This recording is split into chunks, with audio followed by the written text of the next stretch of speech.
Apakah kamu pernah berpikir, kenapa sih jantung dapat bergerak dengan sendirinya? Sesungguhnya jantung dapat bergerak karena jantung memiliki jaringan otot. Namun, apakah kamu tahu apa sih jaringan itu? Pada video pembahasan ini, yuk kita bahas bersama semua hal tentang jaringan yang ada pada hewan. Namun, sebelum kita mendalami jaringan-jaringan yang ada pada hewan, yuk kita bahas bersama sebetulnya apa sih pengertian jaringan itu? Menurut Neil A. Campbell, sekaligus pengarang dari buku terkenal Biologi, beliau mengutarakan pengertiannya bahwa jaringan merupakan kumpulan sel-sel dengan fungsi dan struktur yang sama. Suatu jaringan disatukan oleh matriks ekstraseluler lengket yang melapisi sel-sel itu atau menenun mereka bersama-sama menjadi suatu anyaman serat. Lalu, sebetulnya apa aja sih jaringan-jaringan yang ada pada hewan? Menurut Neil A. Campbell, jaringan pada hewan dapat terbagi menjadi 4 kelompok besar. Jaringan pada hewan dapat dibagi menjadi jaringan epitelium, jaringan ikat, jaringan otot, dan yang terakhir adalah jaringan saraf. Yuk kita bahas bersama mengenai jaringan yang pertama, yakni jaringan epitelium. Ini merupakan visualisasi sederhana dari jaringan epitelium. Pada jaringan ini, kita akan membahas mengenai pengertian jaringan epitelium, ciri-ciri jaringan epitelium, fungsi jaringan epitelium, dan macam-macam jaringan epitelium. Yang pertama adalah pengertian jaringan epitelium. Sebetulnya apa sih jaringan epitelium itu? Jaringan epitelium adalah jaringan yang melapisi permukaan luar tubuh atau membatasi permukaan suatu rongga tubuh. Jaringan epitelium yang melapisi permukaan luar tubuh disebut epidermis. Jaringan epitelium yang membatasi permukaan suatu rongga tubuh disebut dengan mesotelium. Dan jaringan epitelium yang membatasi organ dalam disebut endotelium. Seluruh jaringan epitelium terletak pada suatu lamina basalis atau lapisan membran basal, yang dimana lapisan tersebut memisahkan epitelium dari jaringan di bawahnya. Permukaan sel yang berhadapan langsung dengan lumen disebut dengan permukaan apikal. Permukaan sel yang berhadapan dengan membran basal disebut dengan permukaan basal. Sedangkan permukaan sel pada jaringan epitelium yang terletak di antara sel-sel tersebut disebut dengan permukaan lateral. Kemudian, apa sih ciri-ciri jaringan epitelium itu? Banyak sekali ciri-ciri dari jaringan epitelium. Yang pertama, jaringan epitelium itu tersusun sangat rapat sehingga hampir tidak ada ruang antar sel. Jika kita lihat kembali gambar dari jaringan epitelium yang sudah saya sampaikan tadi, kita tidak dapat melihat ruang antar sel pada sel-sel penyusun dari jaringan epitelium ini. Maka ciri-ciri pertama dari jaringan epitelium itu adalah bahwa jaringan epitelium itu tersusun rapat sehingga tidak ada ruang antar sel. Kemudian yang kedua, jaringan epitelium tidak mengandung pembuluh darah dan pembuluh limfa, tetapi mengandung sel saraf. Lalu, bagaimana jaringan epitelium mendapatkan nutrisi? Jaringan epitelium mendapatkan nutrisi dari jaringan di bawahnya secara difusi. Kemudian, ciri-ciri yang ketiga adalah sel-sel penyusun jaringan epitelium itu memiliki daya regenerasi yang sangat tinggi. Jadi, ketika ada sel-sel yang rusak, sel-sel penyusun dari jaringan epitelium yang rusak, maka jaringan epitelium dapat regenerasi secara sempurna dan sangat cepat.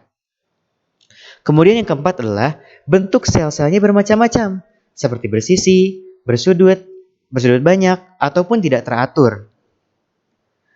Ini merupakan contoh dari jaringan epitelium. Banyak sekali bentuk dari sel-sel penyusun dari jaringan epitelium.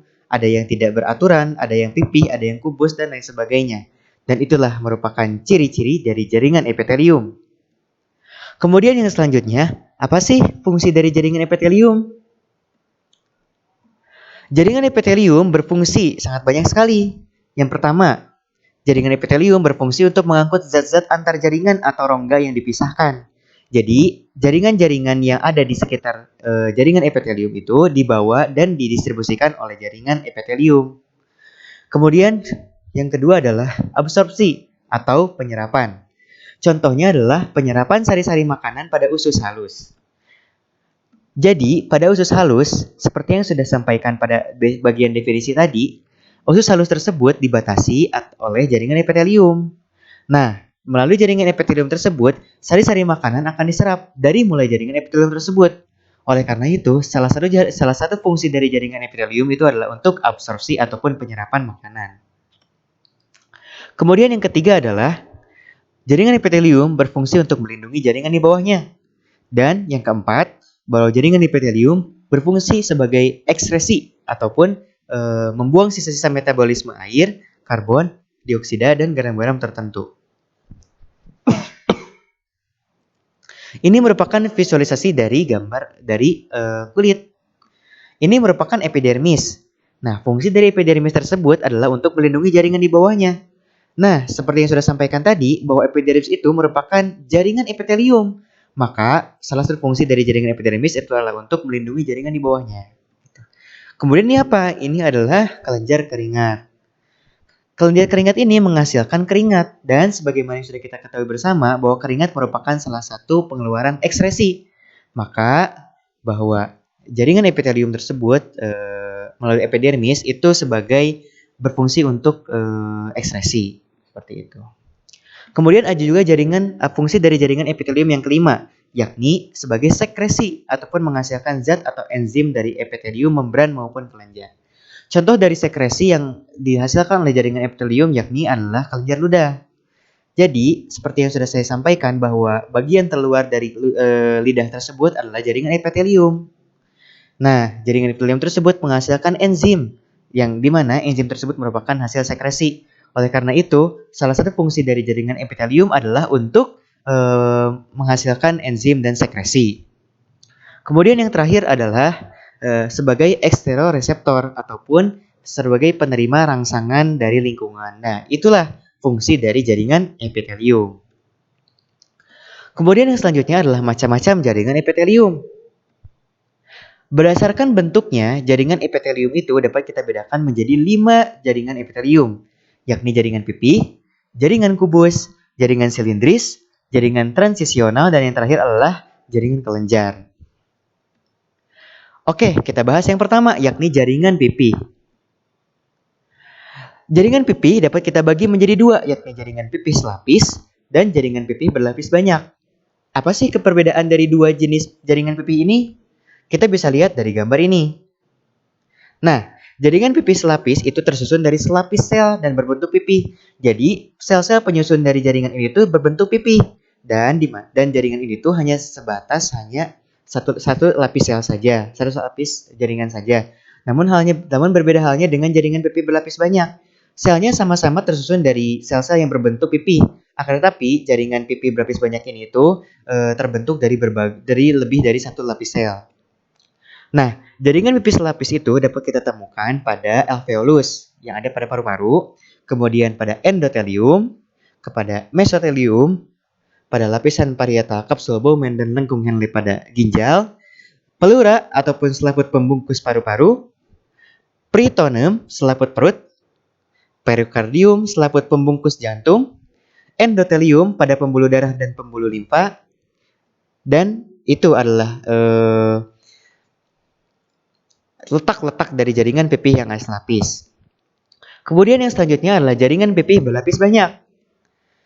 Pada jaringan ini kita dapat ditemukan pada kulit vagina, rongga mulut, esofagus, anus, kornea mata.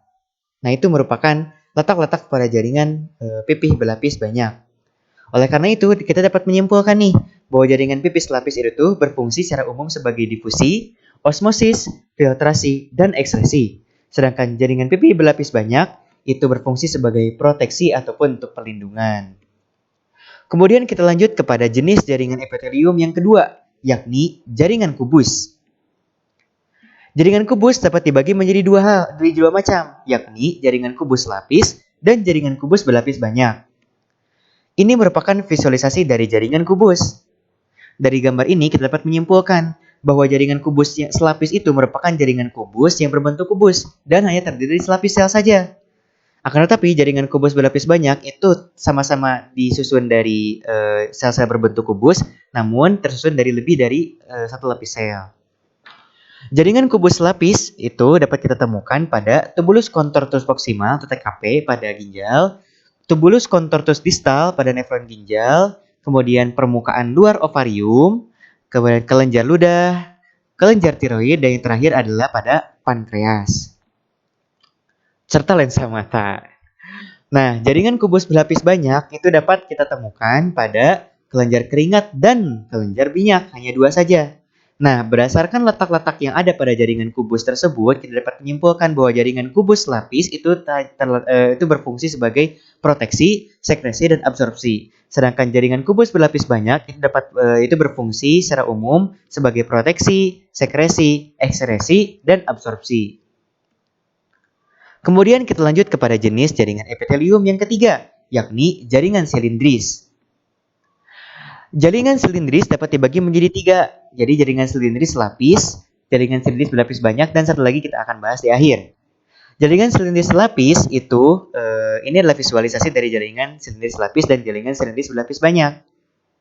Dari gambar tersebut kita dapat menyimpulkan nih bahwa jaringan silindris lapis merupakan jaringan silindris yang dimana sel-sel penyusun dari jaringan tersebut itu berbentuk silindris.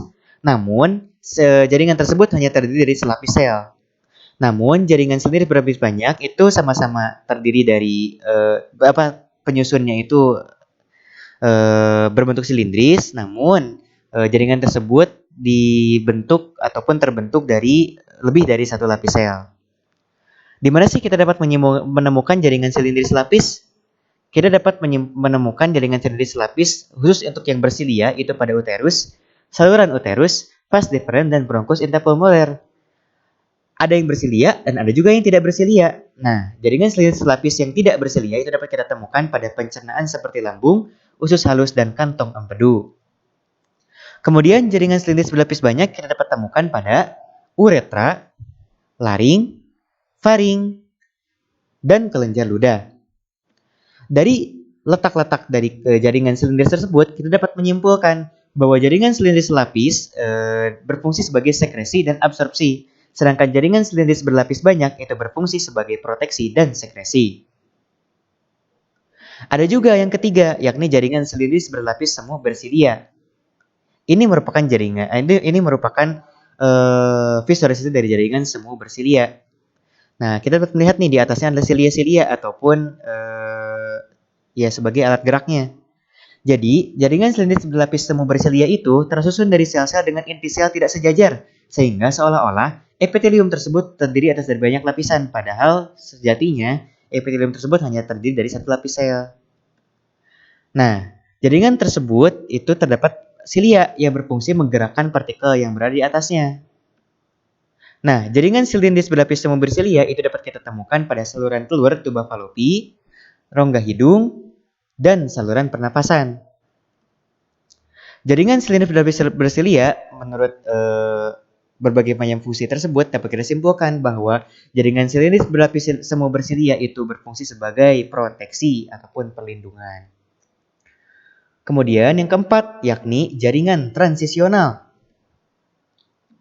Jaringan transisional itu memiliki visualisasi sederhana sebagai berikut. Nah, jadi jaringan transisional ini tuh memiliki bentuk yang dapat berubah-ubah, oleh karena itu dinamakan transisional. Jaringan transisional itu terdiri di bagian basal yang terdiri atas sel-sel kubus hingga silindris. Jadi di bagian basal itu jaringan transisional itu terdiri dari jaringan kubus dan silindris. Nah, kemudian pada bagian tengah pada jaringan ini tuh terdiri atas sel-sel kubus polihedral. Kemudian pada bagian atas gitu ya, bagian atas dari jaringan ini tuh terdiri dari atas sel-sel berbentuk kubus hingga pipih. Itu adalah jadi dalam satu jaringan terdapat berbagai macam bentuk atau sel-sel penyusunnya seperti itu. Nah, epitelium transisional terdapat pada organ-organ yang dapat menghalangi peregangan, misalnya ureter, vesika urinaria, pelvis renalis, dan uretra. Nah, jadi misalnya gitu ya, di dalam kantung kemih ketika penuh, maka jaringan itu akan merenggang. Nah, oleh karena itu jaringan transisional itu tuh sangat fleksibel sekali. Gitu. Nah, sel-sel epitelium pada organ-organ tersebut dapat berubah-ubah bentuk sesuai dengan tingkat peregangannya, sebagaimana yang sudah saya jelaskan tadi. Nah, kemudian yang terakhir kita akan membahas mengenai jaringan kelenjar. Nah, apa sih jaringan kelenjar itu?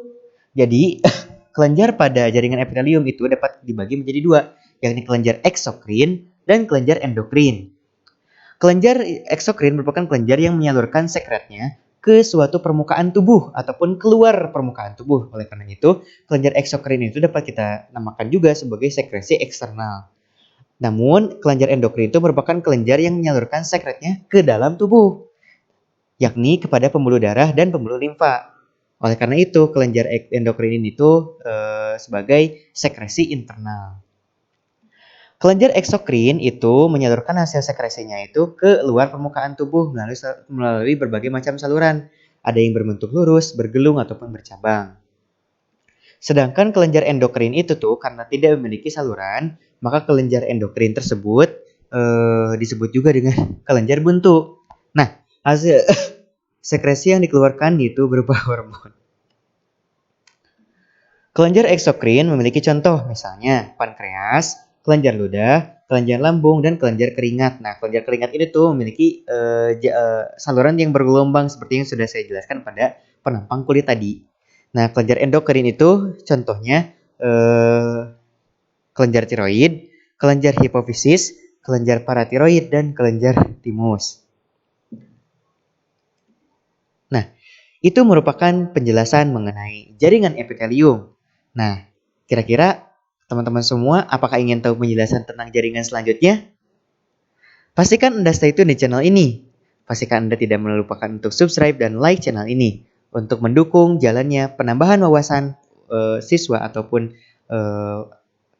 berbagai macam pihak yang ada di dunia ini. Nah, mungkin itu yang dapat saya sampaikan. Jangan lupa subscribe dan like channel ini. Mungkin itu yang saya sampaikan. Terima kasih. Wassalamualaikum warahmatullahi wabarakatuh.